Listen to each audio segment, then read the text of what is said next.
legendary people in a story of a group of youths who hide inside a cave outside the city of Ephesus around 250 AD. To escape a persecution, the king forced all his kingdom to worship idols, and whoever did not would be killed. These men escaped as the faith in God was strong, and they refused to worship idols. The story is one of the many examples of the legend about a man who falls asleep and years after wakes up to find the world changed. Another version is that Odysseus ordered them imprisoned in a closed cave to die there as punishment for being Christians. Having fallen asleep inside the cave, they purportedly awoke approximately 180 years later during the reign of Theodosius II, following which they were reportedly seen by the people of the now Christian city before dying. The earliest version of this story comes from the Syrian bishop Jacob of Sarig, which is itself derived from an earlier Greek source, now lost. An outline of this tale appears in Gregory of Tours, and in Paul the Deacon's History of the Lombards. The best-known Western version of the story appears in Jacobus de Veragin's Golden Legend. The Roman martyrology mentions the 7 sleepers of Ephesus under the date of the 27th of July as follows: commemoration of the 7 holy sleepers of Ephesus, who, it is recounted, after undergoing martyrdom, rest in peace, awaiting the day of resurrection. The Byzantine calendar commemorates them with feasts on the 4th of August and the 22nd of October. The story has its highest prominence, however, in the Muslim world. It is told in the Quran. The Quranic rendering of the story does not state exactly the number of sleepers. Surah 18, verse 22. It also gives the number of years that they slept as 300 solar years. Unlike the Christian story, the Islamic version includes mention of a dog who accompanied the youths into the cave and was also asleep. But when people passed by the cave, it looked as if the dog was just keeping watch at the entrance, making them afraid of seeing what is in the cave once they saw the dog.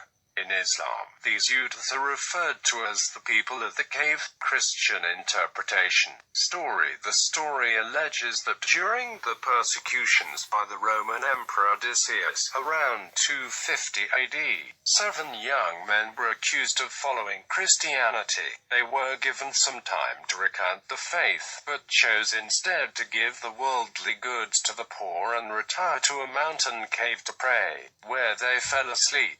The emperor, seeing that their attitude towards paganism had not improved, ordered the mouth of the cave to be sealed. Odysseus died in 251, and many years passed during which Christianity went from being persecuted to being the state religion of the Roman Empire. At some later time, usually given as during the reign of Theodosius II, the landowner decided to open up the sealed mouth of the cave, thinking to use it as a cattle pen.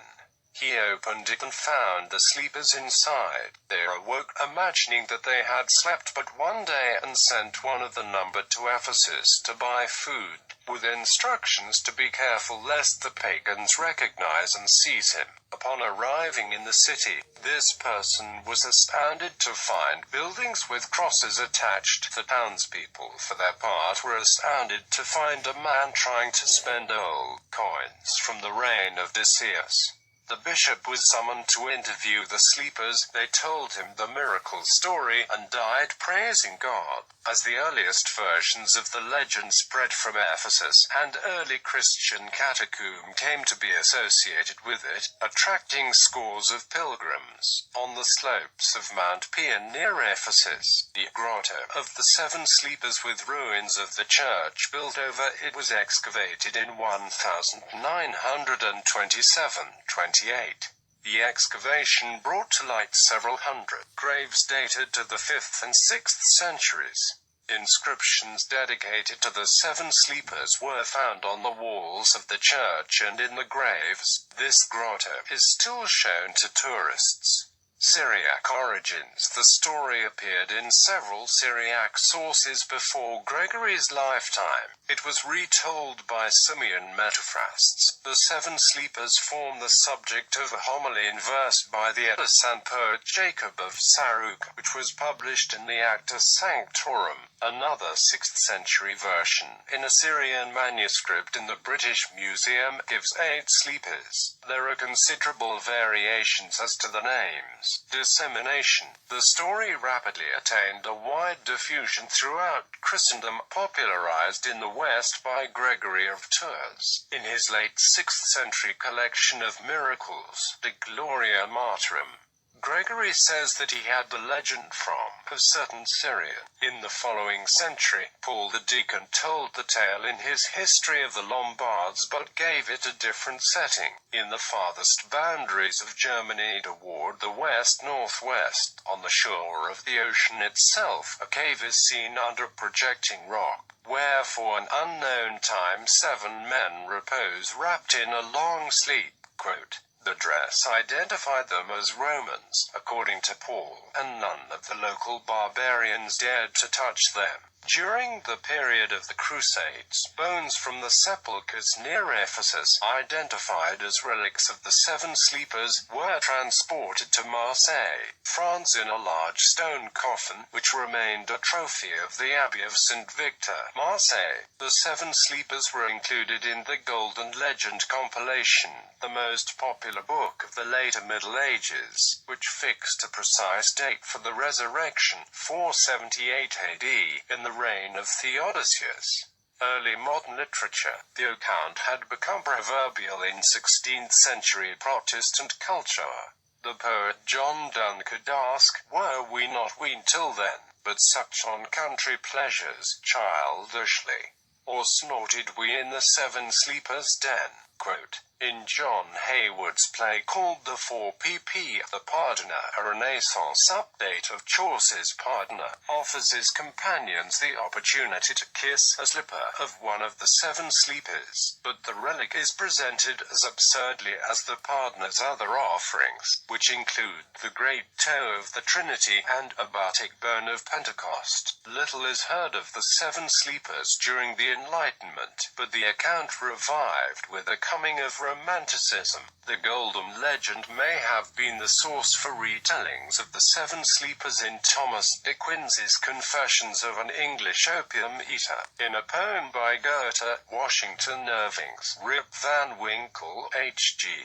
Wells' The Sleeper Awakes. It also might have an influence on the motif of the King in the Mountain. Mark Twain did a burlesque of the story of the 7 sleepers in Chapter 13 of Volume 2 of The Innocents Abroad.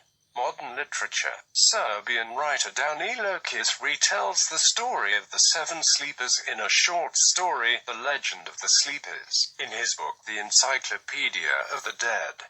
Italian author Andrea Camilleri incorporates the story in his novel The Terracotta Dog. The 7 sleepers appear in 2 books of Susan Cooper's The Dark is Rising series. Will Stanton awakens them in The Grey King, and in Silver on the Tree they ride in the last battle against the dark. The 7 Sleepers series by Gilbert Morris takes a modern approach to the story, in which 7 teenagers must be awakened to fight evil in a post-nuclear apocalypse world. John Buchan refers to the 7 sleepers in The 3 Hostages, where Richard Hannay surmises that his wife Mary, who is a sound sleeper, is descended from one of the 7 who has married one of the foolish virgins. The Persian Dutch writer Kader Abdullah gives his own interpretation of the Islamic version of the story in the 2000 book Spijkerschrift, based on the writer's experience in the left-wing opposition to both the Shah's regime and the Islamic Republic. The book includes extensive quotations from the Quran's account. At its end, the narrator's sister and fellow activist escapes from prison and, together with other escaped political prisoners, hides in a mountain cave in North Iran. where they will sleep until Iran is free of oppression. Turkish author Orhan Pamuk alludes to the story more specifically through the element of the dog in the chapter I Am a Dog in his 2001 novel, My Name is Red. Islamic interpretation. Quranic version Surah 18 verse 7. Verily, we have made that which is on earth as an adornment for it, in order that we may test them as to which of them are best in deeds. 8. And verily, we shall make all that is on it a bare dry soil. 9. Do you think that the people of the cave and the inscription were a wonder among our signs? 10. When the young men fled for refuge to the cave, they said, Our Lord, bestow on us mercy from yourself and facilitate for us our affair in the right way. 11. Therefore we covered up the hearing in the cave for a number of years. 12. Then we woke them up that we might test which of the two parties was best at calculating the time period that they had tarried. 13. We narrate unto you the story with truth. Truly, they were young men who believed in the Lord, and we increased them in guidance. 14.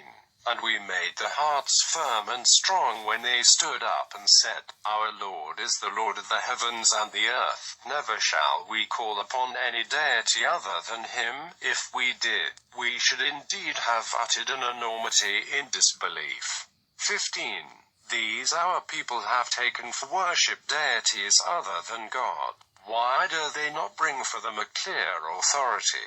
And who does more wrong than he who invents a lie against God? 16.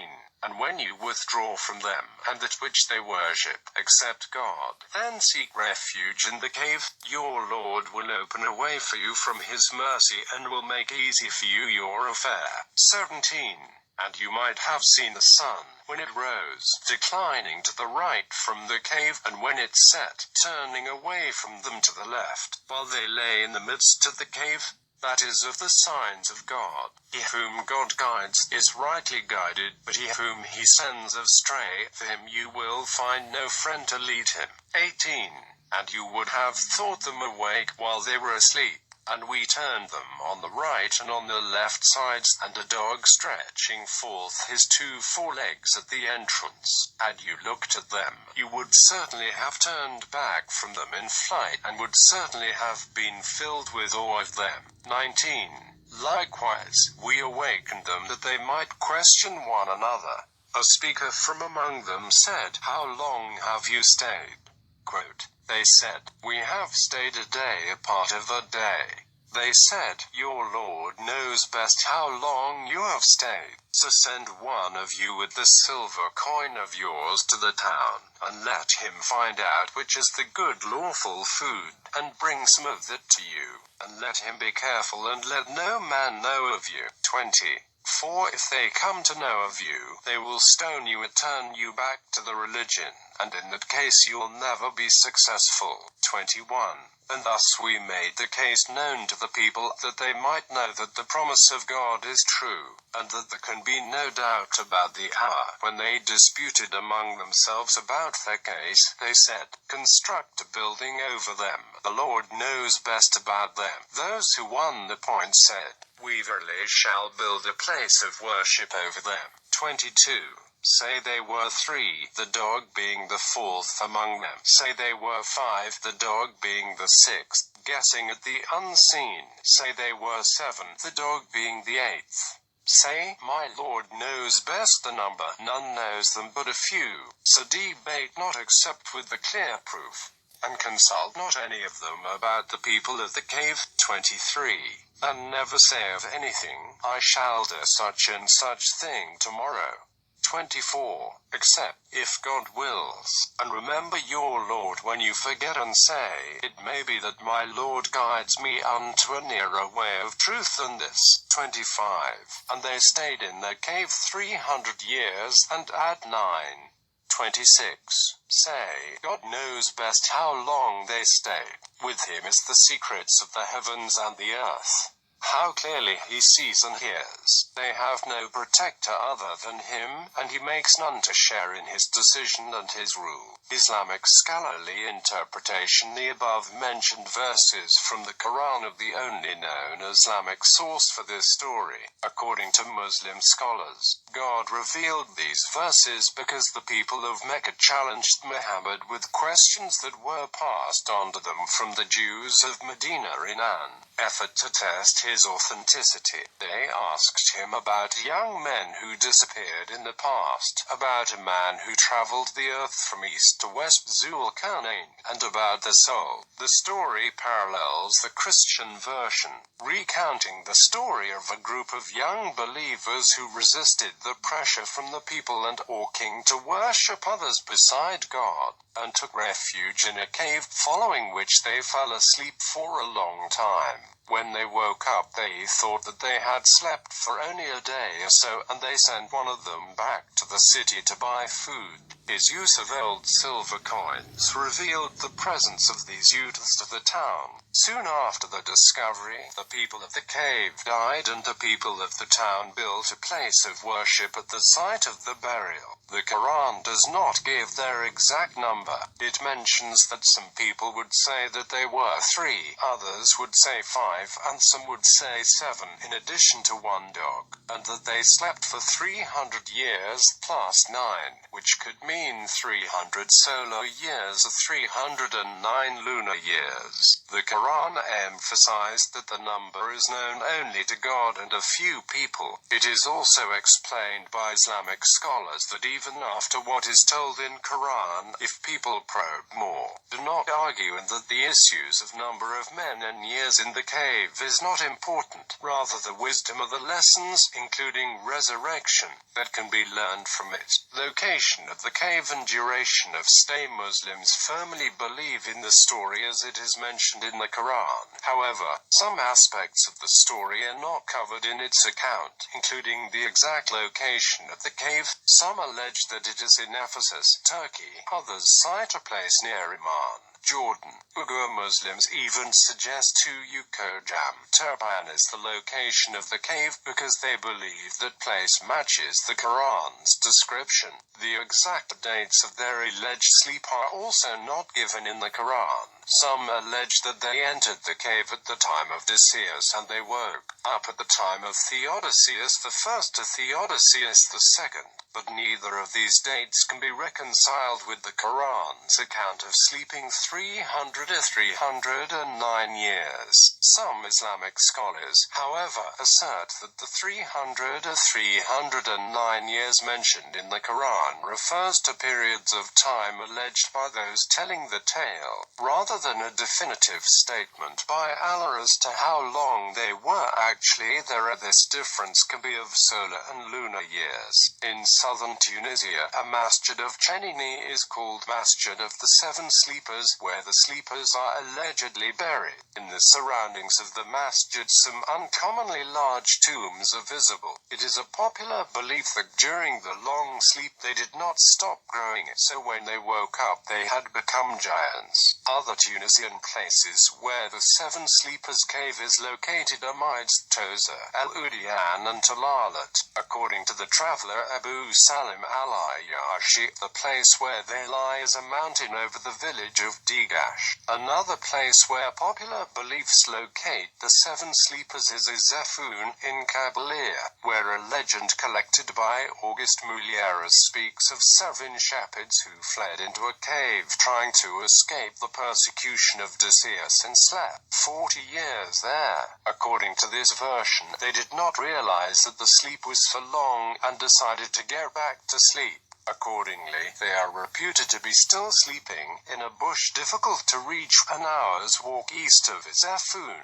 A dog watching over them can be heard barking by passers-by.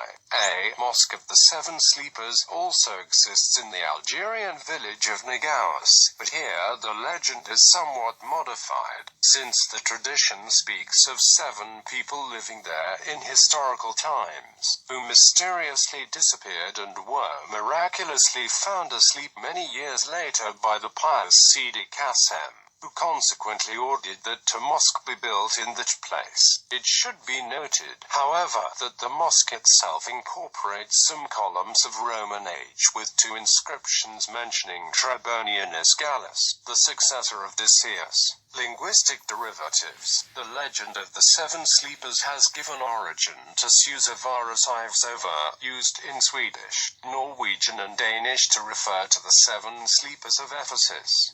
It means someone who sleeps hard and long. The word is also used to mean the hibernating rodent called the edible dormouse. The words Siebenschläfer in German, Zevenslaper in Dutch, et Alvo in Hungarian and Sedmisbak in Czech bear a meaning similar to the Scandinavian. They characterize someone who usually sleeps long, waking up later than is normally considered necessary or proper. In Welsh, a late riser may be referred to as a Sethsisgarda, seven sleeper, as in the 1885 novel Rhys Lewis by Daniel Owen, where the protagonist is referred to as such in chapter 37, p.